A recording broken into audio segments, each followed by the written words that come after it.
নমস্কার, নিউজ 18 বাংলায় আপনাদের প্রত্যেককে স্বাগত। শুরু করছি সোজা সাপটা। একজনও ভোটার যেন বাদ না যান, এই আদর্শই নির্বাচন কমিশনের ভিত্তি। সেই কমিশনই ভোটের আগে এসআইআর করেছে বাংলায়। বিচারাধীন তালিকা থেকে বাদ গিয়েছে 27 লক্ষ ভোটারের নাম। এখন প্রশ্ন হলো, এই বাদ যাওয়া এই মানুষরা সবাই কি অবৈধ অনুপ্রবেশকারী, নাকি অবৈধ খোঁজার যন্ত্র গিলোটিনে চড়িয়েছে বৈধের অধিকারকেও? দায়িত্ব নিয়ে কি এই প্রশ্নের উত্তর দিতে পারবে নির্বাচন কমিশন? এ প্রশ্ন আমার নয়, ট্রাইব্যুনালের লাইনে দাঁড়িয়ে থাকা হাজার হাজার মানুষের প্রশ্ন। কি হবে বাদ যাওয়া এই বৈধ ভোটারদের ভবিষ্যৎ? তারা কি পারবেন এবারে ভোট দিতে? ট্রাইব্যুনাল থেকে কবে মিলবে সুবিচার? ভোটের মঞ্চে নেতায় নেতায় লড়াই চরমে, কিন্তু সাধারণ মানুষ এখনো লাইনে। এ নিয়েই আমাদের আজকের আলোচনা, আমাদের আজকের মোশন, এ লাইনের শেষ কোথায়। আর এ নিয়ে বলার জন্য যারা আমার সঙ্গে আজ এই মুহূর্তে রয়েছেন, আমার একদম বাঁদিকে রয়েছেন শিবাজী প্রতিম বসু, বিশিষ্ট রাজনৈতিক বিশ্লেষক। পাশে রয়েছেন কংগ্রেসের পক্ষে চন্দন ঘোষ চৌধুরী। চন্দন, আপনাকে স্বাগত। পাশে রয়েছেন বিজেপির পক্ষে প্রীতম দত্ত।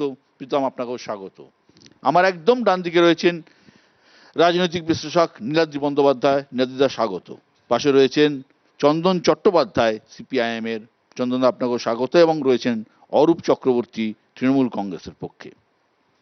আমি প্রথমেই আসব প্রীতমের কাছে। প্রীতম, আর সপ্তাহ দুয়েক পরেই প্রথম দফার ভোট বাংলায়। সম্ভবত এটা ধরেই নিচ্ছি যে যাদের নাম 27 লক্ষের নাম ওঠেনি, তারা ভোট দিতে পারবেন না, তালিকার বাইরেই থেকে যাবেন। এটাকে আপনারা কিভাবে দেখছেন? আমরা দেখছি এটাই, যেটা যা করবে ইলেকশন কমিশন করবে, ইলেকশন কমিশনের দায়িত্ব, যা হচ্ছে কনস্টিটিউশন মেনে হচ্ছে। কিন্তু এই যে পরিস্থিতিটা, যার জন্য আজকে বাঙালিদের অসুবিধা হচ্ছে, এবং তার মধ্যে যদি সত্যিকারের নাগরিক কেউ থাকে তাদের অসুবিধা হচ্ছে, তার জন্য দায়ী হচ্ছে 100% মমতা ব্যানার্জি। তার কারণে মমতা ব্যানার্জি প্রথম থেকেই বলে দিয়েছিলেন যে সাবধান, এরা কিন্তু কয়েক মাসের জন্য, তারপর কিন্তু সব আমি দেখব, খুব সাবধানে কাজ করবেন। আমরা দেখলাম এসআইআর এর সময় দাদা, যখন এসআইআর হচ্ছিল, যখন রেমুনারেশন ফর্ম বিলি হচ্ছিল, সেই রেমুনারেশন ফর্ম বিলি করার সময় কাজটা করেছিলেন মমতা ব্যানার্জি বিএলওরা। তার সেই কাজটা না করে গিয়ে ইলেকশন কমিশনের ওখানে গিয়ে বিরোধীদের জুতো, তোমার ইট পাটকেল এসব মারছিলেন। এবং আর উনি যে ভয়টা দেখিয়েছিলেন, আমরা দেখেছিলাম এরপর রেমুনারেশন ফর্মগুলো যখন ফিল আপ করে লোকজন নিয়ে যাচ্ছিল, তখন পুরো পাড়ায় পাড়ায় তৃণমূলরা টেবিল বসিয়েছিল। এই টেবিল বসিয়ে যাদেরকে ইচ্ছা করে, আজকে যারা নাগরিক, ভারতীয় নাগরিক যারা দেখছেন যে তারা তাদের ভোটটা পায় না, তাদেরই ইচ্ছা করে নামগুলো বাদ দিয়ে দিয়েছে। এবং তার জন্য আজকে যে এই অভূতপূর্ব একটা পরিবেশ বা পরিস্থিতি তৈরি হয়েছে, যারা নাগরিক, যারা আমরা জানি না ওখানে আদৌ কারো সত্যিকারের নাগরিক কিনা, তো যদি কারো নাগরিক হয়ে থাকে তাদের 100% দায় কিন্তু মমতা ব্যানার্জি। যখন শুরু হয়েছে, তার প্রথম একটা করে আমি বলি, যখন শুরু হয়েছে তখন ইলেকশন কমিশন, আমরা যেটা নিউজ টিভি তোমাদের পর্দায় দেখেছি, যে প্রথম নাকি তোমার ডেটা এন্ট্রি অপারেটর চেয়েছিল, সেই ডেটা এন্ট্রি অপারেটর দিতে পারেনি। সেকেন্ড চেয়েছে, আমরা যেটা টিভির ক্যামেরায় দেখেছি, যে মমতা ব্যানার্জি গিয়ে বলছেন, মানে কত বড় মিথ্যাবাদী একজন মুখ্যমন্ত্রী, আমাদের দুর্ভাগ্য বাঙালির, যে উনি সুপ্রিম কোর্টে গিয়ে বলছেন গ্রুপ বি অফিসার নাকি 8,500 দিয়ে দিয়েছেন, কিন্তু দুর্ভাগ্য সে গ্রুপ বি অফিসারও পশ্চিমবঙ্গের নেই। তারপর যখন আপনার সুপ্রিম কোর্ট বললো যে গ্রুপ বি অফিসার নেই, তাহলে আমরা জুডিশিয়াল অফিসে দিচ্ছি, সেই জুডিশিয়াল অফিসারও পর্যাপ্ত পরিমাণে পশ্চিমবঙ্গের নেই, সেটাও বাইরে থেকে আনা হচ্ছে। তো সুতরাং আজকে কোন জায়গায় পরিস্থিতিতে পশ্চিমবঙ্গে নিয়ে গেছে, এবং আজকে যে প্রভূত পরিস্থিতির জন্য, তার জন্য 100% মমতা ব্যানার্জি। 100% দায়ী তৃণমূল কংগ্রেস এবং এ রাজ্যের সরকার এবং মুখ্যমন্ত্রী। মোটামুটি 1,20,00,000 রোহিঙ্গা দিয়ে শুরু হয়েছিল, এখনো 1.2 রোহিঙ্গাও খুঁজে পাওয়া যায়নি। এই যে এসআইআর হয়েছে, বিজেপি নেতারা ছেড়ে দিন, নির্বাচন কমিশন এখনো দেখাতে পারেনি যে কটা রোহিঙ্গা আইডেন্টিফাইড হয়েছে। অথচ বাংলার 10.5 কোটি মানুষের মধ্যে প্রায় 7.5 কোটি মানুষকে লাইনে দাঁড় করানো হয়েছে। এই প্রীতম যেরকম বিজেপির যুব নেতা, পলেন আবার উত্তরবঙ্গের জলপাইগুড়ি জেলার বিজেপির যুব মোর্চার সভাপতি, তার নাম এসআইআর থেকে বাদ। তাহলে পলেন কি রোহিঙ্গা? আমি জানতে ইচ্ছে করছিল। দ্বিতীয় কথা দেখুন, যখন এই 58 লাখ নাম প্রথম বাদ গেল, বিশ্বদা বারবার আলোচনা হচ্ছে সেটা নিয়ে, কারোর খুব একটা বলার নেই, কারণ ডেড ভোটার বাদ যাবে, এটা স্বাভাবিক। ডুপ্লিকেট, শিফটেড, ট্রান্সফার বাদ যাবে, এটাও স্বাভাবিক। যদিও কিছু জীবিত ভোটারকে মৃত দেখানো হয়েছিল সেই প্রসঙ্গটা বাদ দিলে, যখন সেই প্রসেসে হলো না, অর্থাৎ যে টার্গেট নিয়ে মুসলমানদের বাদ দিতে হবে বলে যে ডেমোগ্রাফি বদলে যাচ্ছে, এই ন্যারেটিভটা স্যাটিসফাইড হলো না, তখন এলো লজিক্যাল ডিসক্রিপেন্সি। এবং এই যে বললেন যে মুখ্যমন্ত্রী এই সেই হেনা তেনা, মুখ্যমন্ত্রী যদি আদালতে সওয়াল না করতেন, যে 60 লাখ মানুষকে লজিক্যাল ডিসক্রিপেন্সির নোটিশ দেওয়া হয়েছিল, তার মধ্যে 27 লাখ বাদ গেছেন, 33 লাখ উঠেছেন কম বেশি। এই 33 লাখও বাদ চলে যেতেন, কারণ পুরো পাওয়ারটাই দেওয়া হয়েছিল ইলেকশন কমিশনের মাইক্রো অবজারভারদের হাতে। এবং সবচেয়ে বড় কথা, সুপ্রিম কোর্ট মাইক্রো অবজারভারদের হাত থেকে পাওয়ারটা নিল কেন? কারণ সুপ্রিম কোর্টও বিশ্বাস করলো যে এই মাইক্রো অবজারভাররা আসলে ভোট ডিলিট করার জন্য রয়েছে, এবং পাওয়ার তুলে নিল জুডিশিয়াল অফিসারদের হাতে। আমি যা শেষ করব, তোমার মনে থাকবে বিষয়টা, এখন ট্রাইব্যুনালে অ্যাপিল করা যাচ্ছে, কিন্তু ট্রাইব্যুনালে অ্যাপিল করলো যদি নাম ওঠে, তাহলে সে ভোটে কাস্ট করতে পারবে না, ভোট কাস্ট করতে পারবে। অর্থাৎ 27 লক্ষ মানুষের মধ্যে যদি অধিকাংশের নাম উঠেও যায়, তাহলে এই মানুষদের বাদ দিয়ে ইলেকশন প্রসেস হলে সেটা বিশ্বের বৃহত্তম গণতন্ত্র হবে। মাথায় রাখতে হবে, ফারাক্কার ক্যান্ডিডেট, কংগ্রেসের ক্যান্ডিডেট, সে প্রথম অ্যাপিল করলো, সাথে সাথে টিএস শিবগানামের স্পেশাল বেঞ্চ বসানো হলো, ডকুমেন্ট দেখে পত্রপাঠ বলে দেওয়া হলো, সেদিনকে রাতেই সাপ্লিমেন্টারি লিস্টে নাম তুলতে হবে। অর্থাৎ অ্যাপিল করছে, দেখা যাচ্ছে সমস্ত বৈধ ডকুমেন্ট, শুধুমাত্র মুসলমান হওয়ার অপরাধে, মহিলা হওয়ার অপরাধে এই মানুষগুলোর নাম বাদ দেওয়া হয়েছে। আমি চন্দনের কাছে আসবো। চন্দন ঘোষ চৌধুরী, কংগ্রেসের, এই যে ভারতীয় সংবিধানের 326 ধারা অনুযায়ী ভোট হলো নাগরিকের অধিকার, এটা কারো দয়া বা কারো দাক্ষিণ্য নয়। এই অধিকার রক্ষার দায়িত্ব নির্বাচন কমিশনের। সেই দায়িত্ব কি কমিশন ঠিকঠাকভাবে পালন করতে পারলো বলে মনে হয় তোমার? বিশ্বদা, একেবারে শুরুতে বলি, যদি ব্যর্থতার নিকেশকে সামনে রাখা হয় বা তাকে ডেসক্রাইব করা হয় ব্যর্থতার মাত্রায়, তাহলে নির্বাচন কমিশন হচ্ছে সব থেকে বড় ব্যর্থ একটি ইনস্টিটিউশন। এবং আমাদের ভাবতে যথেষ্ট ব্যথিত হতে হয় যে নির্বাচন কমিশনের বিভিন্ন রিসার্জেন্স হয়েছে।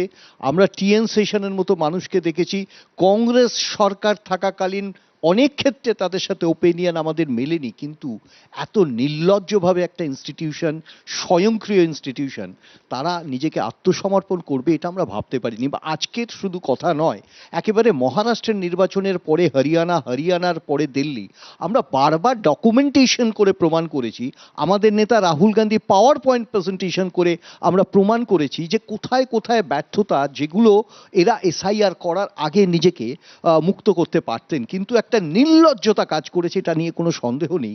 যার জন্য প্রথমত বলি, ইলেকশন কমিশনকে আমি এখানে ফিগার আউট করছি না, তার কারণ এই মুহূর্তে তারা সঁপে দিয়েছেন দায়িত্ব ইনসিডেন্টালি, ঘটনাচক্রে, সুপ্রিম কোর্টের হাতে। এটাই তো প্রথম ব্যর্থতা। দ্বিতীয় প্রশ্নটা এখানে, যে আজকে যে প্রসঙ্গটা আসছে, যে মানুষগুলো আমরা বুঝি 326 ধারার বাইরে, সে তো public people's representation act. At the same time যদি আমি আসি ফান্ডামেন্টাল রাইটেও যদি আসি, 21 right to elect, right to be elected, আমার প্রশ্নটা হচ্ছে যে যারা নির্বাচনে, আমার কংগ্রেস প্রার্থী একটা স্পেশাল নোটিফিকেশন ছিল, আমি বলতে চাইছি নির্বাচনে যারা ভোট দেবেন তারা জানেন না আদৌ ভোট দিতে পারবেন। আমি বলতে চাইছি সেটা, ভোট দিতে পারবেন কি পারবেন না তার ডেডলাইন, সিজ লাইন করতে পারেননি, এটা একটা বড় ব্যর্থতা। এখনো পর্যন্ত মানুষ জানে না আদৌ যারা এখন নতুনভাবে ট্রিব্যুনালে যাদের হিয়ারিং হবে তারা ভোট দিতে পারবেন কিনা, ইলেকটোরাল রোল, তার সিজিং ডেটটা কি হবে, কেউ জানে না। সুতরাং একটা হযবরল অবস্থা তৈরি করছেন এবং তার মাঝখানে একটা নির্বাচন করতে চাইছেন। আমরা একটা কথা বলে শেষ করি বিশ্বদা, একটাও ভ্যালিড ভোটার, কনস্টিটিউশনাল রাইট, একটাও ভ্যালিড ভোটারকে বাইরে রেখে একটা গণতান্ত্রিক নির্বাচন হতে পারে না। আর আই ক্যান চ্যালেঞ্জ, এখানে বহু মানুষ থাকবেন যারা ভ্যালিড, তারা হয়তো ভোট দিতে পারবেন, আমি জানি না পরবর্তী নির্বাচনে, কিন্তু রাইট টু বি ইলেক্টেড, এটা তো আরো বেশি ভায়োলেশন হচ্ছে। নমিনেশন ডেট শেষ হয়ে গেল, অথচ আমি যদি ইভেন একজন নির্দল ক্যান্ডিডেট হিসেবে দাঁড়াতে চাই, তাহলেও আমি দাঁড়াতে পারবো না। It is a violation. এই ভায়োলেশনকে স্বীকার করতে হবে, ব্যর্থতাকে স্বীকার করতে হবে। ভোট দিতে পারবেন কি পারবেন না, এটা সব থেকে বড় প্রশ্ন। আমি শিবাজী প্রতিম বসুর কাছে আসবো, যে 13 তারিখে কোর্টে একটা ডেট আছে, সুপ্রিম কোর্টে একটা ডেট আছে, কিন্তু বৈধ ভোটারদের নাম তোলার এখন একটাই উপায়, ট্রাইব্যুনাল। আপনার কি মনে হয় এই বিধানসভা নির্বাচনে তারা কেউ ভোট দিতে পারবে? আমার একদম প্রত্যক্ষ অভিজ্ঞতা থেকে বলছি, আমার যে গাড়ির চালক, সে ধর্মে মুসলমান, সে আজকেই ফিরেছে পশ্চিম মেদিনীপুর থেকে, দীর্ঘ লাইন আগের দিন দিয়েছিল রাত্রির জেগে, এবং সে বলল, তাদের বলা হলো হ্যাঁ তোমরা নাম উঠে যাবে, নাম আলটিমেটলি উঠবে কিন্তু ভোটটা দিতে মানে এই ভোটের পরে, অর্থাৎ কিনা সে দাঁড়িয়েছিল, আমি একদম এতে ঘাটালে, সেখান থেকে তাকে বলে দেওয়া হলো, তাকে তার মতো অনেক লোককে। এখন আমরা যে কথা দিয়ে তুমি শুরু করেছিলেন, শঙ্খ ঘোষের একটা কথা বলতে হয় লাইনেই তো আছি বাবা, তো লাইনে তো দাঁড়িয়েই আছি, নানা সময় লাইনে আমরা দাঁড়িয়েছি, বিভিন্ন জায়গায় লাইনে দাঁড়াচ্ছি, কিন্তু এই রকম লাইনে আমরা জানি 500 টাকা যখন অচল হয়ে গেল, 1000 টাকা অচল হলো, সেগুলো আলটিমেটলি সেখানেও লোকেরা কষ্ট পেয়েছে সারা ভারতে, কিন্তু আলটিমেটলি কোথাও একটা সেই টাকাগুলো আবার ফেরত এসছে, কারণ কোনো টাকা গেইন করা যায়নি, এটাও আমরা দেখেছি এত কাণ্ডের পরে। এখানে এই যে এত এর পরে এবং এই প্রবল লড়াই যেটা সুপ্রিম কোর্টে হয়েছে, সব জায়গায় হয়েছে, ফর্ম 6 নিয়ে হয়েছে, যেটা ইলেকশন কমিশনের মধ্যে গোছা গোছা ফর্ম 6 পাওয়া গেছে, এগুলো হয়েছে, কিন্তু আলটিমেটলি দেখো যে ধরনের বাইরে থেকে লোক আসছে, বাইরে থেকে মানে যারা বাইরে কাজ করতে গেছেন, তারা অত্যন্ত দরিদ্র মানুষ, এবং এমনকি তাদের মধ্যে প্রচুর হিন্দুও আছে। অ্যালং দ্য লাইন আমি দেখেছি অনেক হিন্দুরা রয়েছে। এই যে কিভাবে হয়েছে লজিক্যাল ডিসক্রিপেন্সি, না এটাকে একটা, যাকে আমি বলবো একটা লজিক্যাল একটা ডিসক্রিমিনেশন, ইললজিক্যাল ডিসক্রিমিনেশন, এই জায়গাতে করে আজকে আমি একদম দায়িত্ব নিয়ে বলছি, তাদের বলে দেওয়া হয়েছে কালকে যে নাম উঠবে, নাম তোমাদের উঠবে কিন্তু ভোটের পরে। এইটা কিন্তু একটা সাংঘাতিক চিন্তার ব্যাপার। আমি নীলাদ্রিদাকে যাচ্ছি। নীলাদ্রিদা, এই যে 27 লক্ষের নাম বাদ, ইলেকশন কমিশন কি হলফ করে বলতে পারবে 27 লক্ষ নামের মধ্যে কোনো বৈধ ভোটার নেই?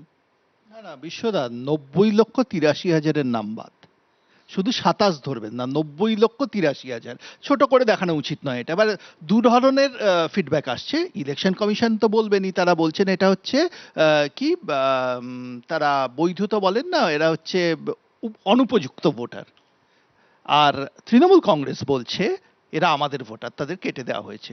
দুটো কিন্তু সত্যি হতে পারে, কারণ যারা অবৈধ ভোটার বা অনুপযুক্ত ভোটার তারা তৃণমূল কংগ্রেসেরও ভোটার হতে পারে। এই ধরনের ভোটার দু ধরনের হয়, একটা জীবিত ভোটার, একটা মৃত ভোটার। এবার এই মৃত ভোটাররা অনেকেই নির্বাচনের দিন ভোট দিতে আসে এবং তৃণমূল কংগ্রেসকে ভোট দেয়, আর জীবিত ভোটাররা আবার দু ধরনের হয়, একটা শিফটেড ভোটার আর একটা হচ্ছে যারা কনস্টিটিউন্সিতে থাকে। যারা শিফটেড ভোটার সেই ভোটটা তৃণমূলের পক্ষে পড়ে যায়, আগে সিপিএম এর পক্ষে পড়তো, সিপিএম এর দাদা আমার পাশে আছেন ভালো বলতে পারবেন। আর যারা কনস্টিটিউন্সিতে থাকেন তারা নাম রাখার প্রয়োজনে তৃণমূলকেই ভোট দেন, যেমন সিপিএমকে একসময় ছিলেন মমতা বন্দ্যোপাধ্যায় 4 আগস্ট 2006 স্পিচটা শুনে নেবেন। সুতরাং যাই হোক না কেন তৃণমূলের ভোট কমছে। এবার যদি তৃণমূলের ভোট পুরোটা কমে, পুরোটা তৃণমূলের দিকে যায়, তো তৃণমূল অনেক সময় ক্লেম করছে আমাদের নামই কেটে দেওয়া হয়েছে, তাহলে হিসেব বলছে কোনো শিফট ছাড়া তৃণমূল 46% ভোট পেয়েছিল 2004-এর নির্বাচনে, এবার সেটা কমে আসবে 34%। আর যদি 50% হয় তৃণমূলের ভোট হবে 40%। তৃণমূল যদি 46 ভোট কমছে না, আমি জানি না কমছে কিনা, আপনারাই তো বলছেন যে বিজেপি তো করাচ্ছে এটা, তার বিজেপির ভোট কমবে কেন? আমি তো নির্বাচন কমিশন ভুল, তৃণমূলই ঠিক, তৃণমূলের ভোটারদের তো কেটে দেওয়া হচ্ছে, মুসলমান ভোটারদের কেটে দেওয়া হয়েছে অরূপদা বলছেন। যাই হোক, আর হিন্দু ভোটার তো সবাই তৃণমূল বিজেপিকে ভোট দেয় না, বিজেপি পায় 39% ভোট, পুরোটাই যদি হিন্দু ভোটার কত 70%, তা বাকিরা তো তৃণমূল সিপিএম কংগ্রেসকেই ভোট দেয়, এটাই ধরে নিতে হবে। সুতরাং হিন্দু ভোটার মানেই বিজেপির ভোটার ধরা উচিত নয়। তাই এবার যদি ধরি যে বিজেপির ভোট কমছে না, অর্থাৎ এই ভার্সন অনুযায়ী, কারণ নির্বাচন কমিশন হচ্ছে বিজেপির এজেন্ট, মুখ্যমন্ত্রী বলে দিয়েছেন, তো সেখানে দাঁড়িয়ে বিজেপির ভোট কোনো ভোট না বাড়লেও 2,34,00,000 ভোট আছে, বাঙালির দল না হয়েও 2024-এর নির্বাচন বলছি, 39% থেকে বেড়ে হবে 43%, অর্থাৎ বিজেপি পেতে পারে 43%, আর বেস্ট সিনারিওতে তৃণমূল পেতে পারে 40%। বাংলার নির্বাচনের সবচেয়ে বড় গেম চেঞ্জার হতে চলেছে এই এসআইআর, ভালো হোক খারাপ হোক, আমি তার মধ্যে। বাংলার সব থেকে বড় গেম চেঞ্জার এসআইআর। চন্দন, ধন্যী মেয়ে একটা সিনেমা বাংলায় খুব বিখ্যাত, আর তাতে এক তোতলা ভট্টাচার্য ছিল, সে রেফারি হয়েছিল, যে কোনো ভাবে হোক গোল করে খেলা জেতাতে হবে, বাঙালি এটা জানে। ফলে আমি সে প্রশ্নে পরে আসছি, কিন্তু সিরিয়াস নোটে যে জুডিশিয়ালি ডেমোক্রেটিক মার্ডার, এটা বোধহয় স্বাধীন ভারতে এই প্রথম হলো। কারণ এখনো পর্যন্ত যা লিস্ট বেরিয়েছে তার মধ্যে এমন অনেক মানুষ থেকে যাচ্ছেন যারা না অ্যাপিল করতে পারছেন, না তাদের ভোটার লিস্টে নাম আছে, না তারা প্রার্থী হতে পারবেন। এই অধিকার সংবিধান কোনোভাবেই নির্বাচন কমিশন কেন কোনো সংস্থাকেই দেয়নি, কিন্তু তারপরেও এটা ঘটে যাচ্ছে। আমাদের প্রথমেই আমরা দেখেছিলাম মালদা মুর্শিদাবাদ 1.8 এবং 2% ছিল নন ম্যাপিং। তখনই আমরা প্রবাদ গুমেছিলাম যে নন ম্যাপিং যদি 2% 1.8% হয় তাহলে সেখানে অ্যাডজুডিকেটেড লিস্টে এত মানুষকে ঠেলে দেওয়া হলো কোন আইনে, কিসের বলে? ফলে তখনই, কিন্তু কে বলবে? আপনি জানেন স্বাধীনতার বহু আগে থেকেই আরএসএস এর এই এক ইচ্ছা, যে কোনোভাবে হোক দুটো পক্ষ খাড়া করতে হবে। স্বাধীনতার আগেও তো করেছে তারা তারা শ্যামা হক মন্ত্রিসভা করেছে, হিন্দু মুসলমান করেছে 1946 সালে, যখন গোটা দেশ স্বাধীনতার আকাঙ্ক্ষায় লাভছে, তখন এই হিন্দু মুসলমান এই জিনিসের বীজ এই পশ্চিমবাংলায় পোতা হয়েছিল। আর সেই মমতা ব্যানার্জির সবচেয়ে বড় অন্যায় হচ্ছে, জ্যোতি বসু তো বলেছিলেন ঐতিহাসিক ভুল, যে উনি বাংলাকে ধরে টেনে নিয়ে এসছেন। এখন সত্যি সত্যি এসআইআর করতে দেব না, ওদেরই একই চপ্পল যেটা আরএসএস বিজেপির প্রেসক্রিপশন, সেই প্রেসক্রিপশন পরেই মমতা ব্যানার্জি যাবেন, ও জগন্নাথ মন্দির করবে, তো ওনাকেও উদ্বোধন করতে হবে, মহাকাল মন্দির, রাম মন্দির। তারই ফল হচ্ছে এইটা। এসআইআর করতে দেবো না বলেছিলেন, কোর্টে গেছিলেন, মোস্তারি বানু মামলা করেছিলেন, গ্রামের একজন সাধারণ মহিলা, তার মামলাকে সরিয়ে দিয়ে কালো কাপড় পরে গিয়ে সুপ্রিম কোর্টে বোঝালেন আমি লড়ে যাব। কি দরকার? সাধারণ মানুষ, অসংখ্য মানুষ যখন এক হচ্ছেন, তৃণমূল বিজেপি যেভাবে এই কাজ করছে তার বিরুদ্ধে, কেন সর্বদলীয় বৈঠক করতে পারলাম না? আজকে হাজার হাজার লক্ষ লক্ষ মানুষকে বিনা নামে রাস্তায় দাঁড়িয়ে থাকতে হচ্ছে। মমতা ব্যানার্জিও সমপরিমাণ দায়ী, যেমন আরএসএস এর এবং বিজেপির কথায় নির্বাচন কমিশন। প্রীতম, এই যে একটা প্রতিবেদন উঠে আসছে, আমি যেটা নীলাদ্রিদা বলেন সে কথায় যাচ্ছি না, কারণ বহু মানুষ মৃত ভোটারের নাম বাদ গেছে। আমি আগে যেটা বিচারাধীন ছিল, এই 60 লক্ষের মধ্যে 27 লক্ষ নাম বাদ গেছে। একটা তথ্য আসছে 27 লক্ষের মধ্যে 10 লক্ষ কিন্তু হিন্দু ভোটার রয়েছে। এইটা বিজেপি কিভাবে আজকে দেখছে? হিন্দু মুসলমান নির্বিশেষে দাদা, আমি তো প্রথমে বললাম যে ওই টেবিল বসিয়ে তৃণমূল কংগ্রেস দেখে নিয়েছে যে কারা এদেরকে ভোট দেয়, কারা দেয় না। এই যে একটু আগে অরূপবাবু যেই দুজনের নাম বললেন, তারা কিন্তু দুজনই বিরোধী। হ্যাঁ, একজন আমাদের পোলেন, আর একজন যে নাম বললেন কংগ্রেসের ক্যান্ডিডেট হয়েছেন। এরা ইচ্ছা করে করেছে। তার কারণ হচ্ছে, আপনি বলুন আপনার ইলেকশন কমিশনের এন্টিটি, তার নিজস্ব এমপ্লয়ি বলতে তো সবটাই প্রত্যেকটা স্টেট গভর্নমেন্টের এমপ্লয়ি হয়, এবং তাদের তো আমরা দেখেছি প্রকাশ্যে মমতা ব্যানার্জি বলছেন যে আজকে সবটাই তোমরা আমার লোক, সুতরাং সাবধানে কাজ করো, বুঝে কাজ করো। এবং মমতা ব্যানার্জির হাতে সব রকম পুলিশি মন্ত্রী থাকা সত্ত্বেও আমরা দেখেছি কি করে বিএলও নিজেদের কাজ ফেলে দিয়ে কয়েকদিন আগে অবধিও ইলেকশন কমিশন ঘেরাও করে বসে রয়েছেন। তারাই তো করেছে, তারা ইচ্ছা করে করেছে এই ভুলগুলো, যেন আজকে যে মমতা ব্যানার্জি যে বাঙালিদের চাকরি চুরি করেছেন, মমতা ব্যানার্জি যে বাঙালিদের রেশনটা চুরি করে নিয়েছেন, মমতা ব্যানার্জি যে আজকে দীঘার চর থেকে শুরু করে সুন্দরবনের জঙ্গল সবটা চুরি করে নিয়েছে, প্রকৃতির বিরুদ্ধে যুদ্ধ ঘোষণা করেছেন এমন একটা দল, এগুলোর থেকে দূরে সরে গিয়ে যেন সবাই এসআইআর নিয়ে এই খেলাতে মেতে ওঠে। আসলে এটা মমতা ব্যানার্জির ডিজাইন করা গেম প্ল্যান, এবং সেটাই হয়েছে। এবং দেখুন না, আজকে যদি এটা না হতো তাহলে আজকে মমতা সেই গেম প্ল্যানে বিজেপি পা দিয়েছে।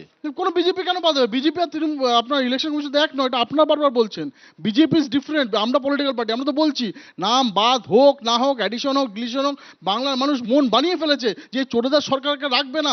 100% 4 তারিখে আপনি যখন রেজাল্ট বেরোবে সেদিন দেখবেন যে আমাদের সরকার হয়ে গেছে, শুধু মানুষের ওই সার্টিফিকেটটা পাওয়ার দেরি আছে। বিজেপির সরকার হয়ে গেছে। অরূপ, বিশ্বদা, আজকে তোমাদের এই শ্যুটটা যেখানে হচ্ছে, ঠিক এখান থেকে ঢিলছোড়া দূরত্বে নিউ টাউনে একজন ভদ্রলোকের বাড়ি, তার নাম নবীন বিশ্বাস।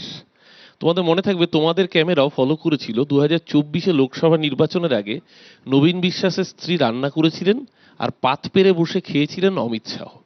অমিত শাহ যার বাড়িতে পাত পেরে বসে খেলেন, সেই নবীন বিশ্বাস মতুয়া সম্প্রদায়ের মানুষ, তপশিলি উপজাতির মানুষ, তার নামটা এসআইআর বাদ দিয়ে দেওয়া হয়েছে। আজকে নবীন বিশ্বাস বলেছে ভরসা করেছিলাম অমিত শাহকে, উনি বলেছিলেন আমাদের নিশ্চিত জীবন, উল্টে দেখলাম আমরাই নাম বাদ পড়ে যাচ্ছি। আমি জানি না ওনার অপরাধ কি, কিন্তু এই যে বিজেপির প্রতিনিধি নন, উনি অ্যানালিস্ট নীলাদ্রিবাবু যেটা বললেন, একটা অদ্ভুত লজিক দিলেন যে 43% নাকি বিজেপি ভোট পাবে, তৃণমূল নাকি 40 পাবে, কারণ এত নাম বাদ গেছে। আমি আপনাদের দর্শকদের জ্ঞাতার্থে একটু ছোট্ট স্ট্যাটিস্টিক্স দিই। 2024 লাস্ট যে ইলেকশনের বেঞ্চমার্ক রেজাল্ট মানে স্ট্যাটিস্টিক্স আমাদের হাতে আছে, 7.6 কোটি মানুষ এনরোল্ড অ্যাজ ভোটার। তার মধ্যে ভোট দিয়েছিল কত মানুষ? 79% মানুষ ভোট দিয়েছিল, 6 কোটি 4 লক্ষ। 7 কোটি 60 লক্ষের মধ্যে 6 কোটি 4 লক্ষ, অর্থাৎ 1 কোটি 60 লক্ষ মানুষ তো ভোট দিতে আসেনি। আজকে যেই মানুষ ভোট দিতে আসেননি, এই যে প্রথম দফার 58 লাখ মানুষের নাম বাদ গেল। আমাদের কাছে এই মুহূর্তে যে স্ট্যাটিস্টিক্স আছে, টোটাল এসআইআর বাদ গেছে, তার মধ্যে 63% হিন্দুর নাম বাদ গেছে। যেই হিন্দুরা ইনভেরিয়েবলি নিম্নবর্গের হিন্দু, যেই হিন্দুরা মতুয়া সম্প্রদায়ের হিন্দু, আজকে সেই মানুষগুলোকে বিপদে ফেললো কে? ভারতীয় জনতা পার্টি এবং তাদের কৃতদাস নির্বাচন কমিশন। এই যে 58 লক্ষ মানুষের নাম প্রথম দফায় বাদ গেল, এই মানুষের মধ্যে থেকেই তো এই 1,60,00,000 যারা ভোট দিতে আসছেন না। সুতরাং এই গল্প ফেদে লাভ নেই। যারা সাধারণ মানুষ রাস্তায় নিত্যদিনে এই লাইন যারা দিতে যাচ্ছে, যারা হয়রানির লাইনে, তারা হয়তো সবাই ভোটের লাইনে জবাবটা দেওয়ার সুযোগ পাবেন। শিবাজিদা, এই যে কথাটা অরূপ বলল, বিজেপির ক্ষেত্রে এটা কতটা প্রভাব ফেলবে? না, বিজেপির পক্ষে প্রভাব ফেলবে, কারণ along the line of border, যেটা বনগা থেকে গেছে, বনগা, গাইঘাটা, একদম, বাগদা, একদম, নদীয়া যেগুলো সীমান্ত ধরে একদম। একদম। এবং আশ্চর্যের ব্যাপার, আমি খালি এখানে একটা ডাইগ্রেস করছি, ওপারে কিন্তু জামাত ঠিক ওই জায়গাগুলো জিতেছে। যদি আমরা বর্ডারের যদি দেখি, আগের যে ইলেকশনে জামাত বাংলাদেশ জিতেছে election। যেদিকে, এদিকে বিজেপি জিতেছে একইভাবে, একই বর্ডারের লাইনের এদিক ওদিক। কিন্তু সেখানে, কারণ সত্যি তো মতুয়া যারা চলে এসছেন, ধর্মীয় অত্যাচারেই এসছেন বা নানা কারণে এসেছেন নিরাপত্তার অভাবে, তাদের তো কাগজ নেই। তাদের এই যে সিএতে তাদেরকে নাম তোলা, তাহলে সিএ অনেক দিন হলো, কেন সিএ লাগু করা গেল না ভালোভাবে? তার একটা বড় কারণ আছে, লুকিয়ে আছে আসামে লুকিয়ে আছে। আসামের বিজেপি সিএ চায় না, ওখানে চায় এনআরসি। আমাদের এখানে বিজেপি চান না এনআরসি, তার সত্যি চান না, এবং সেখানে তারা চান হচ্ছে সিএ। এই সিএটা করা গেল না, করা গেলে তো প্রচুর ভোটার তারা ইনক্লুডেড হতো। এবং আরেকটি কথা আমি বলবো, যে ইলেকশন কিন্তু কেবলমাত্র অ্যারিথমেটিকের খেলা নয়, কেমিস্ট্রির খেলা, সেটা মাথায় রাখতে হবে। এই যে হিন্দু যেটা বলছে প্রীতম, এতগুলো হিন্দু মানুষের নাম বাদ গেছে, প্রভাব ফেলবে না বিজেপি রিপোর্টে? প্রথম কথা হচ্ছে যে এই যে আমি একটু আগে বলছিলাম না যে 100% ইলেকশন কমিশনের এমপ্লয়িরা ম্যাক্সিমাম সবটাই, শুধু সিইওটিও কয়েকজন ছাড়া সবটাই আপনার ইলেকশন কমিশনের এমপ্লয়ি। দেখুন, এই যে বলছে আমাদের কাছে কোনো পত্রিকা তো বেরোয়নি, ওনার কাছে অরূপদা তৃণমূলের প্রতিনিধি, ওনার কাছে সব স্ট্যাটিস্টিক্স চলে এসছে ওনার কাছে। না, যেটা বেরিয়েছে 10 লাখের একটা বেরিয়েছে। তুমি যদি নিউজ না না, সেটা যদি আদৌ দেখুন, ইলেকশন কমিশন যখন কিছু দেবে ওর আর্টিকেলে কি বেরোয়, আর্টিকেল তো অনেক কিছুই বেরোয়। তো আমরা তো মানে নানা রকম পত্রিকার আর্টিকেল দেখেছি। একটা বিজ্ঞাপন দিয়েছে, কেমন দেখেছেন? একটা ইন্ডিজোট, বিজ্ঞাপন দিয়েছে। না, না, ইন্ডিজোট, election commission এই তো তৃণমূলকে আমার বললে বাবা। সিপিএম আরে নেমে election যায়। commission সকলের জন্য। আরে নির্যাতন কমিশনকে বললে ওর গায়ে লাগে, ওর গায়ে লাগে কেন? নির্যাতন কমিশনকে বললে ওর গায়ে লাগে। ইন্ডিজোট সব জায়গায়। দাদা সিরিয়াস কথা হচ্ছে, দাদা সিরিয়াস কথা। আর শুনো আবার শুনতে হবে দাদা, সিরিয়াস কথা। দাদা বাংলা বাঙালিদের জন্য, বাংলা বাঙালিদের জন্য, দরিদ্র হিন্দুদের জন্য কথা হচ্ছে। দাঁড়ান না একটু কথা বলি।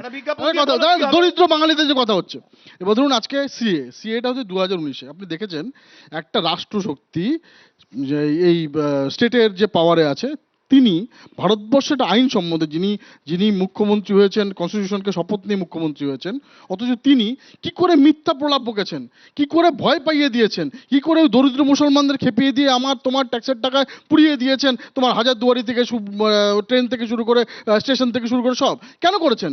ওনার তো দায়িত্ব ছিল যে ভারতবর্ষের আইন, ওনারও তো যদি কেউ এখানে আসে ধর্মীয় নিপীড়নের কারণে, তাহলে কি মমতা ব্যানার্জি সেটা তো দায়িত্ব নেই যে একটা আইনের মধ্যে তাদেরকে দিয়ে সিএ অ্যাপ্লাই করা? কেন করেননি? কেন মিথ্যা কথা বলেছেন? চন্দন, কয়েকটা ছোট্ট কথা বলে নি, মানে এখানে আমার নতুনভাবে ভয়সান দিতে হবে না, কারণ এখানে নীলাদ্রিবাবু প্রীতম যা বিশ্লেষণ করলেন, আমি কয়েকটা জিনিস একটু স্মরণ করিয়ে দিই। 1 নম্বর হচ্ছে, পশ্চিমবাংলায় জমি মাফিয়া থেকে প্রকৃতি মাফিয়া বহু আমরা দেখেছি, কোনো সন্দেহ নেই, সুন্দরবন থেকে সর্বত্র বালি বিক্রি। আরাবল্লীর মাফিয়া তাও জোট করেছেন দাদা, তাও জোট করেছেন তাদের সাথে, তাও জোট করেছেন। আরে বাংলায় ফিরে আসুন, বাংলায় ফিরে আসুন। 1 মিনিট বলতে দাও, বাংলায় ফিরে আসার কি প্রশ্নটা আমাকে এগুলো এসআইআরটা যেটা ফেরাচ্ছি বাংলায়, শুধু বাংলায় না, এসআইআর যেটা হচ্ছে শুধু বাংলায় হচ্ছে না, আরো 5টা স্টেট এবং ভারতবর্ষে হবে। দ্বিতীয় প্রশ্নটা আমি আসি ভেরি সিম্পলি। আমি নীলাদ্রিবাবুর যে পরিসংখ্যান দেখলাম, তাতে 2+2 কেউ 5 যদি বলে দেয়, আমি মেনে নেবো যে অ্যারিথমেটিক ভুল হয়েছে। উনি শেক্সপিয়ার বললেন, মানে 2+2 কে উনি শেক্সপিয়ার লিটারেচারে নিয়ে গেছেন। আমি অন্য কথা বলছি, স্বপ্ন থাকতে পারে, ভাবনা থাকতে পারে, কিন্তু আমার ভেরি ইন্টারেস্টিং যে ব্যাপারটা লাগছে সেটা হচ্ছে যে ইলেকশন কমিশন আমাদের দেশের সংবিধান এবং তার গণতান্ত্রিক প্রক্রিয়াকে রক্ষা করবেন, এটা স্বাভাবিক। আমি একটা কথা বলি, আমরা একটা জিনিস বুঝলাম না যে এনআরসি সিটিজেনারি অ্যাক্ট যেটা, এনআরসি যেটা আসামে ইমপ্লিমেন্ট করা হলো, এসআইআর হবে না, উত্তরটাও পর্যন্ত ক্লিয়ার করতে পারেননি কেন এসআইআর বেঙ্গলে। খুব স্বাভাবিক। এই জায়গাতে দাঁড়িয়ে আজকে মানুষ ঠিক যে পথে সিএ, ঠিক উল্টো পথে আসাম, এই কনফ্লিক্টটা তৈরি করবার মালিকানাটাও নিয়েছেন এই ইলেকশন। একটু বাংলা ফিরে দিই, বাংলা কথা বলেছো তো। আচ্ছা ভাই, 1 মিনিট 2021-এর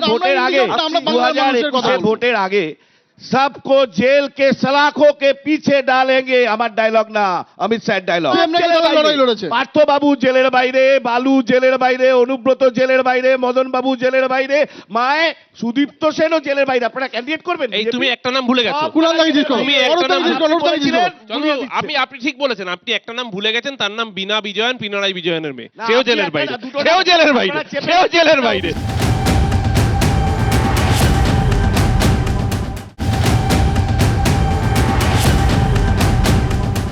এসআইআর কে সামনে রেখে বিজেপি বারবার অনুপ্রবেশের অস্ত্রে শান দিয়েছে।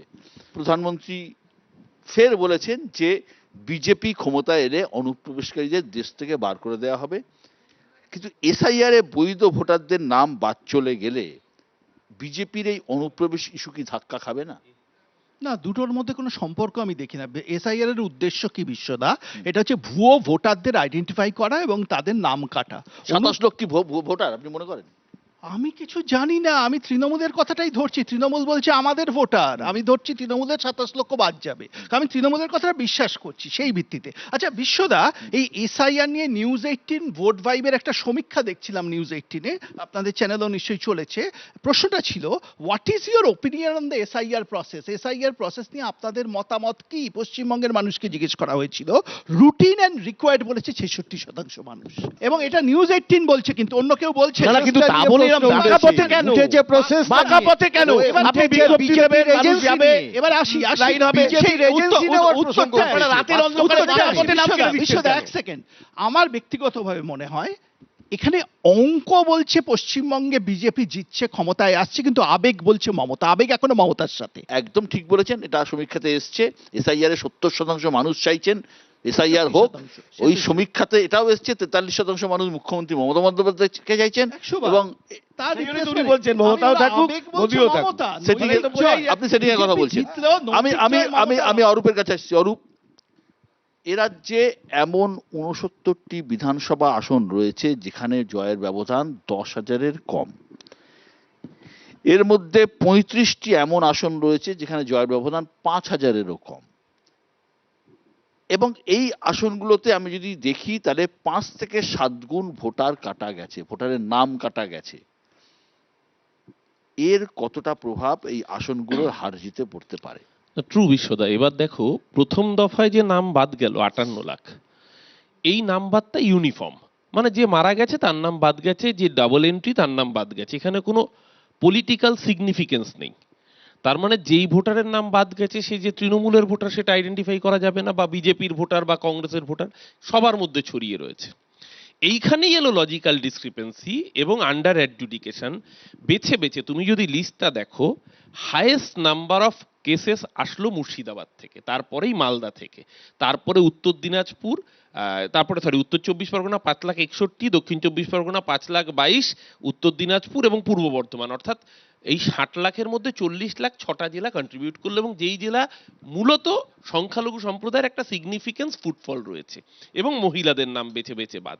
আমরা এই কারণেই বলছি যে এই এসআইআরটা করাই হয়েছে ক্যালকুলেটিভ উদ্দেশ্য নিয়ে, ব্যাকডোর দিয়ে বিজেপিকে ক্ষমতায় আনবার জন্য। আমাদের বলতে হচ্ছে না। আজকে যে 58 লাখের প্রথম নাম বাদ গেছে, বা লজিক্যাল ডিসক্রিপেন্সির জেনারেল লিস্টগুলো যদি দেখেন, সেখানে যেরকম হিন্দু নাম ছিল, আজকে যে 27 লক্ষ মানুষের নাম বাদ গেছে, তোমাদের যদি সার্ভে, তোমাদের কাছে রিপোর্ট এসে তোমরা নিজেরাই বলছিলে যে 10-11 লক্ষ হিন্দু, তার মানে বাকি প্রায় 17 লক্ষ মুসলমান বা অহিন্দু ভোটার। হিন্দুরা, আমি যদি তর্কের ঘাটিতে ধরি, সব দলকে ভোট দেয়, কিন্তু সাধারণত সংখ্যালঘু মানুষ যাদের উপর বিজেপি অত্যাচার নামিয়ে এসছে তারা বিজেপিকে ভোটটা দেয় না। আর এ রাজ্যে বিজেপির বিরুদ্ধে যে প্রধান শক্তি, খুব স্বাভাবিকভাবেই তার কাছে ভোটটা যেত। এই লক্ষ্যেই এসআইআরটা করা হয়েছে, যাতে বিজেপিকে অন্তত 30-40টা সিটে অ্যাডভান্টেজ পাইয়ে দাও। আমি এইটাই আসবো শিবাজিদা যেটা 30-40টা সিটে অ্যাডভান্টেজ পাইয়ে দেয় যায়, এটা হচ্ছে অরূপের বক্তব্য। এই 69-70টা সিটে কতটা প্রভাব পড়বে? না, 69-70 লাখ নিশ্চয়ই পড়বে, কিন্তু একটা বড় সেকশন আমরা দেখেছি আগের বারের ভোটেও, প্রায় একটা বড় সেকশন 21% কিন্তু ভোট কখনোই দেন না। তারা নামটা আছে কিনা এটা জেনেই অনেকে ক্ষান্ত হয়ে যান।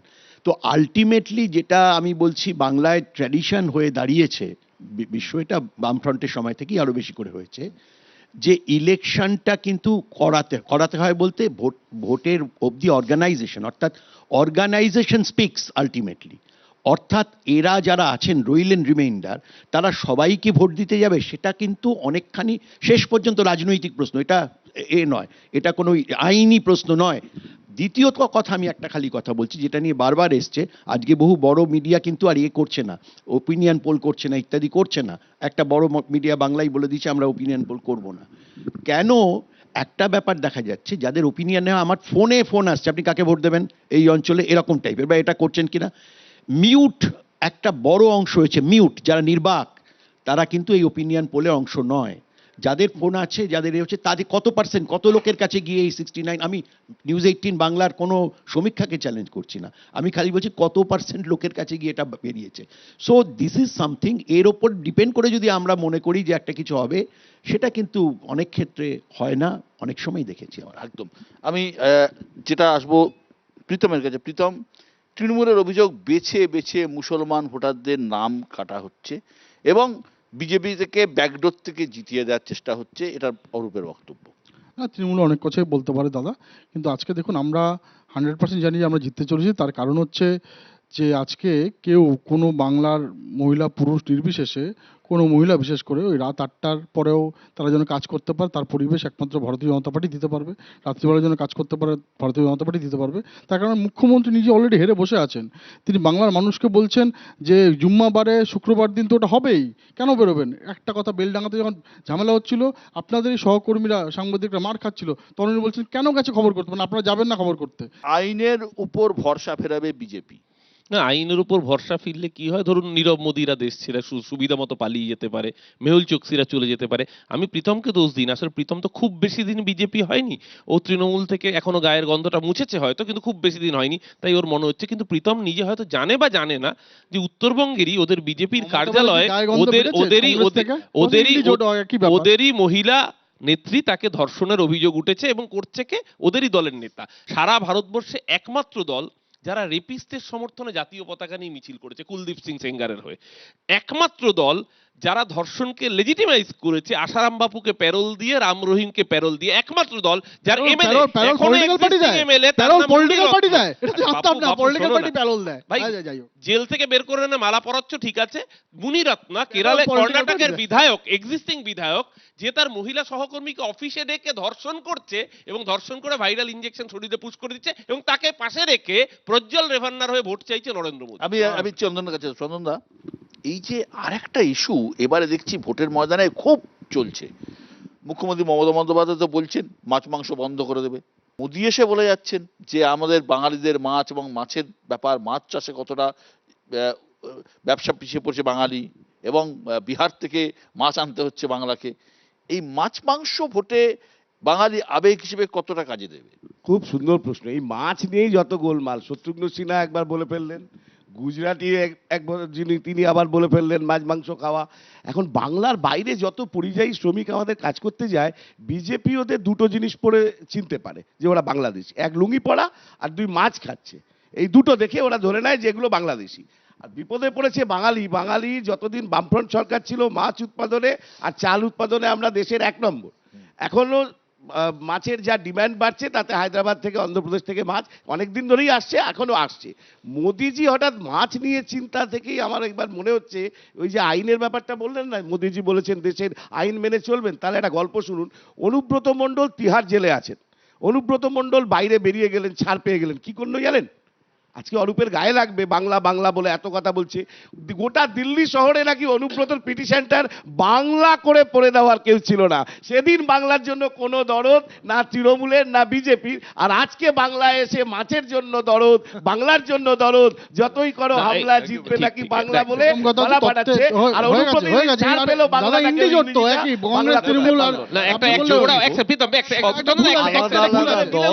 যেহেতু আমাদের বিরুদ্ধে ওর বক্তব্য, আমি জাস্ট ওয়ান লাইনে শেষ করে দিই। ওরা সত্যি বাংলাকে ভালোবেসেছিল, এত ভালোবেসেছিল যে মাতৃভাষায় শিক্ষা করতে হবে বলে ইংরেজিটা প্রাথমিক থেকে উঠিয়ে দিয়েছিল। আমি সেই পথে যাচ্ছি না, ভালো, খুবই ভালোবেসেছিল। দ্বিতীয় সবচেয়ে ইন্টারেস্টিং, তুমি যখন মাছ ভাত বললে না, এই আসামে তো নির্বাচন এই ফেজে হয়ে গেল। হ্যাঁ, এবার সেই জায়গায় আসামের নির্বাচনের ঠিক আগের দিন হেমন্ত বিশ্ব শর্মা ঘোষণা করলেন, আমি তো গোমাংস খেতে বারণ করিনি, বলেছি বাড়িতে তুমি খেও। আমি আমি আমি চন্দনের কাছে আসবো। চন্দন, একটা জাস্ট বলে দিই যে মাছের ব্যাপারে বললো, যখন ওনাদের সরকার ছিল মাছে ওরা আরে মাছটা উৎপাদনে তো বেশি তোমার ব্যবসা মিন না। করতো। মাছ খেতেই দাও না। তো না, কথা হচ্ছে যে গুজরাটে এবং মাছ আজকে খেতে দাও না, অন্ধ্রপ্রদেশ মাছ থেকে খেতে শুরু করে মহারাষ্ট্র থেকে শুরু করে আসাম থেকে শুরু করে সব জায়গায় মাছ খায়। সুতরাং এই যে কথাটা বলে বারবার ইন্ডিজোট তো বাঙালির এই habit কে তো তৃণমূলকে change সুবিধা করতে করে পারবে দিচ্ছে। না। যেভাবে ভোট কাটুয়া এখানে তোমার বিজেপির মুখ্যমন্ত্রী রেখা গুপ্ত দাঁড়িয়ে দিল্লির মাছ বাজার বন্ধ করেছে। সময় কাটছে। রেখা গুপ্ত বলেছে এখন নবরাত্রি চলছে, নবরাত্রিতে মাছ বিক্রি হবে না, নবরাত্রিতে মাছ বিক্রি হবে না। বিজেপি ক্ষমতায় এলে পরে এখানে দুর্গা পুজোর সময় নবরাত্রি বলে খাওয়া বন্ধ করবে। এই যে লড়াই চলছে, একটা বাইনারি পলিটিক্স চলছে, অভিযোগ করছে অনেকেই। এই যে লড়াই চলছে, এই অবস্থার মধ্যে এবারের বিধানসভায় কংগ্রেস খাতা খুলছে। একটা কথা আমি বলি, ওই বলে না যে ডেমোক্রেসিতে কখনো ফিউচার প্রাইম মিনিস্টার সিলেক্ট করা যায় না। আমি বাস্তব কথা বলছি। আমরা সেন্সেশন, ওই বললাম অ্যারিথমেটিকের ওই গল্পটা কখনোই শেক্সপিয়ারে হবে না। আমি বাস্তব কথা বলছি। মানুষ যেটা চাইছে পরিত্রাণ, এই আলোচনার মধ্যে থেকে তো এটা পরিষ্কার হয়ে গেল।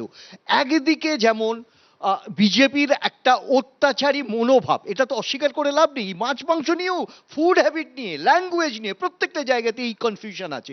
উল্টো দিকে আমরা যে সুশাসন পাইনি গত 15 বছরে, এটা বাস্তব চরিত্র। আজকে মুখ্যমন্ত্রীর প্রতিটি জায়গায় তার মিটিং, তার ডেসপারেশন, বডি ল্যাঙ্গুয়েজ প্রমাণ করছে। আমি যেটা বারবার বলতে চাইছি, তার মাঝখানে একজনও এই ধর্মীয় বা বিভাজন এর মাঝখানে কথা বলছে কংগ্রেস বলছে।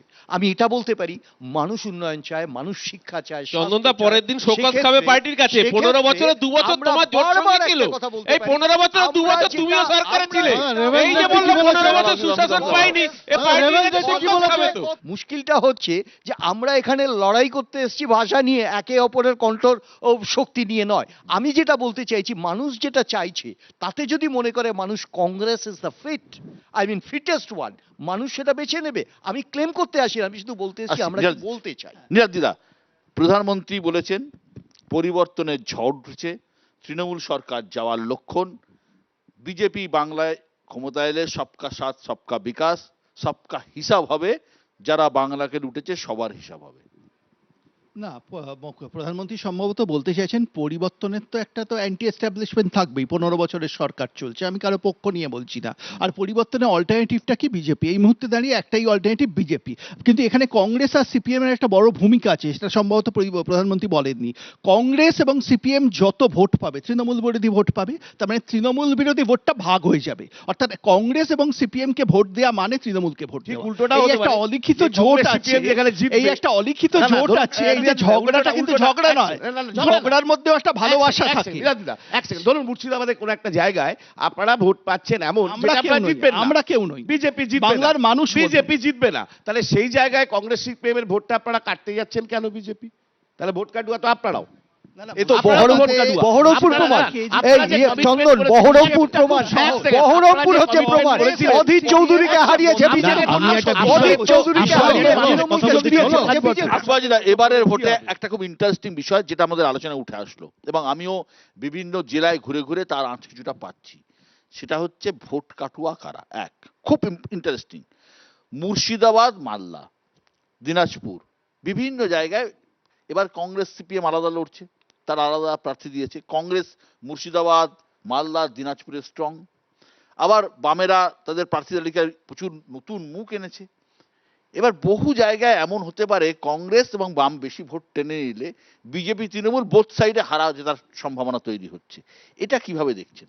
এটা যেটা কথা আমি এটা খুব ইম্পর্টেন্ট প্রশ্ন, যেটা একটাই খালি তার আগে বলি, অশোক ভট্টাচার্য মশাই এতে শিলিগুড়িতে দাঁড়িয়ে বলেছেন, বিমানবাবু বলেছেন যে এটা তো অস্বীকার করা চন্দনরা পারবে না যে একটা বড় পার্সেন্টেজ অফ তাদের ভোট চলে গেছে ইয়ের দিকে, বিজেপির দিকে, কোনো সন্দেহ নেই। সেইখান থেকে যদি 1.5% 2% ভোট আসে বিজেপি সিপিএম এর কাছে বা বামের কাছে চলে আসে, এবং কংগ্রেসেরও একটা রিসার্জেন্স বোঝা যাচ্ছে। এই যে আমরা না এইভাবে বাইনারিটা করি না, এই যে মুসলমানরা চলে গেল বিজেপির দিকে, মুসলমানরা কংগ্রেসের দিকেও আছে। যে জায়গার কথা তুমি বললে, ট্র্যাডিশনাল গড় অফ মুসলমান অনেক জায়গায় এখন তৃণমূলও ঢুকতে পারেনি, ঠিক মতো ঢুকেছে, পারেনি। তো এইখানটা আমি যেমন মালদা ঘুরে এসে একদম নিশ্চিতভাবে মালদায় তৃণমূল কংগ্রেস খাতা খুলছে। অবশ্যই খাতা কেন খুলবে, আমার নিজের ধারণা কংগ্রেস বেশ কয়েকটি আসনে ভালো করবে এবং নাম্বারটা বেশ বাড়বে এবং 10-এর কাছেও যেতে পারে যদি তেমন ভাবে ভোট হয়। যেমন আইএসএফ এখানে কিছু কিছু জায়গায় কে কার ভোট কাটুয়া, এখন কিছু কিছু জায়গায় আইএসএফ দক্ষিণবঙ্গেও একটা দুটো সিট পাবেই। হুমায়ুনকে অস্বীকার করার জায়গা নেই। হুমায়ুনকে যতই বিরাট আজকে কিছু করতে পারবে না। আজকে পারবে না, নানা কিছু এইসব ভাইরাল ভিডিও টিডিও হচ্ছে, কিন্তু তবুও আমি বলছি হুমায়ুন একটা কিছু সামান্য কিছু করতে পারে, কিন্তু লার্জার জায়গা একটা বা দুটো আসনে। কিন্তু আমি বলছি এক্ষেত্রে এটা অবশ্যই অঙ্কের কথা যদি বলা হয়, বামেদের ভোট যদি সত্যি বামেরা যায়, বামরা তো আরো বেশি ভাবছে, সেক্ষেত্রে বহু জায়গাতে দক্ষিণবঙ্গের দিকে একদম অ্যানালিসিস করে বলা যায় সেখানে তৃণমূলের অবশ্যই গেইন করবে সেখানে তৃণমূল, এবং উত্তরবঙ্গে যদি ভালোভাবে করে সেখানে কিন্তু অনেক জায়গায় বিজেপির সেখানে অসুবিধা হতে পারে, অন্য জায়গায় যেখানে বিজেপি পেয়েছিল কংগ্রেসের গেইন হতে পারে অনেক জায়গায়। অরূপ বিরোধী দলনেতা বলছেন বাংলায় 55% ভোট পায় বিজেপি এবং সরকার করছে বিজেপি।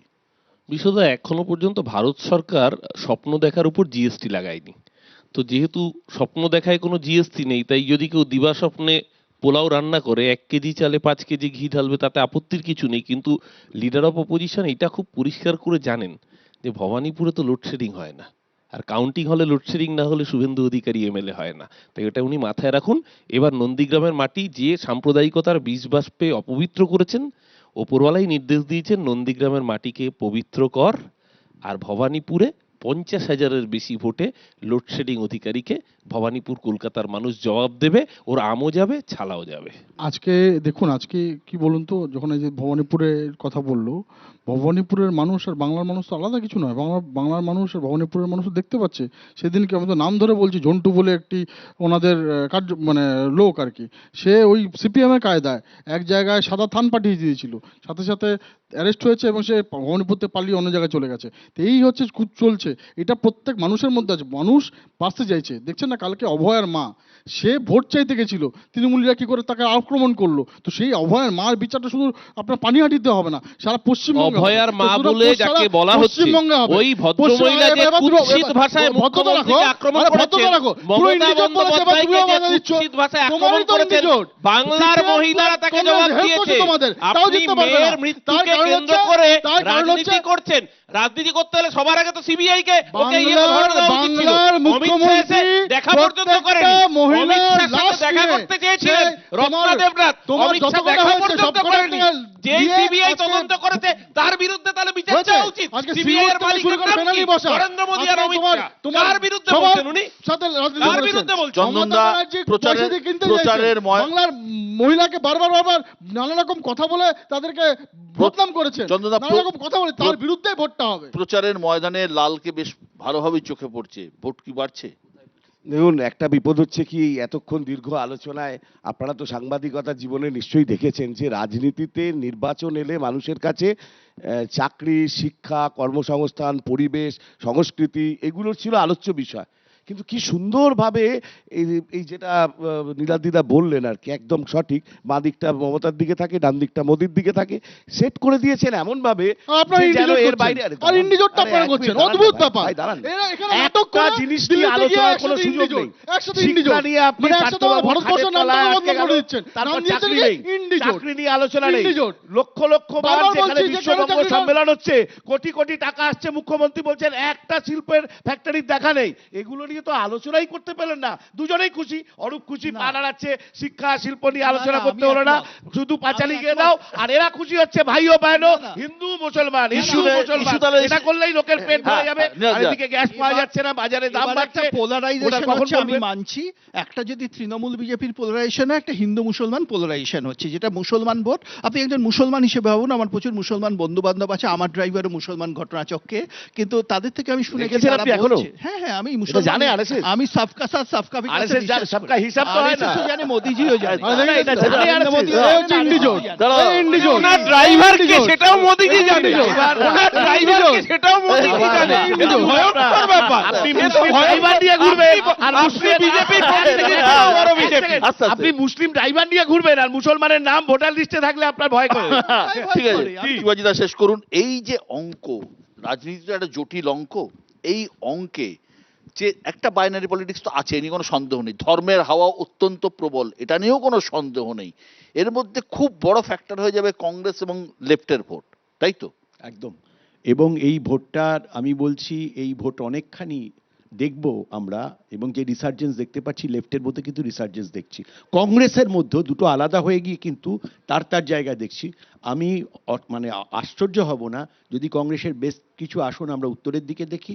লেফট কতটা করতে পারবে জানি না, কিন্তু লেফটের রিসার্জেন্স হলে এবারে না করতে পারলেও পরে কোনোবার তার রিসার্জেন্সের ফল মানে এবার পেতেই লাভ হবে পারে। তৃণমূল, দাদা, তাই তো? বাংলার এবারই মানুষ না করে আর দেখাবে। উদ্বাস্তু হতে চায় না। বাংলার মানুষের সংসার জ্ঞান BJP এই জন্য ভয় থেকে কাঁপছে যে তো। এই স্বাধীনতার পর BJP ভয় আবার পাওয়ার উদ্বাস্তু কারণ হতে হয়েছে। তৃণমূলের ভয় পাওয়ার সুতরাং কারণ বাংলার এ মানুষ বাজারটা করে বাংলার খাচ্ছিল, এই জন্য দুজনে বাংলার ভাগ করে মানুষ বাইনারি বাংলার পলিটিক্স, মানুষ এটা মানুষ ধরে বাংলার ফেলেছে। মানুষ এটা মানুষ ধরে ফেলেছে। শাসন আনার জন্য ভারতীয় যাই ভোট হোক এলেই না জেল কা কেন, সালা খোয়া, তারপরেই জেলের বাইরে ছেড়ে দেওয়া। যাই হোক না কেন, এবারের ভোটে মানে হাওয়া অত্যন্ত গরম, এবং প্রধানমন্ত্রী থেকে শুরু করে মমতা বন্দ্যোপাধ্যায় যেভাবে তারা ময়দানে ভোট প্রচারে নেমে পড়েছেন, এমন এমন ইস্যু উঠে আসছে এই ভোটের বাংলায়, সেখানে কংগ্রেস এবং সিপিএমকে একেবারেও অস্বীকার করে দেওয়ার কোনো জায়গা কিন্তু নেই।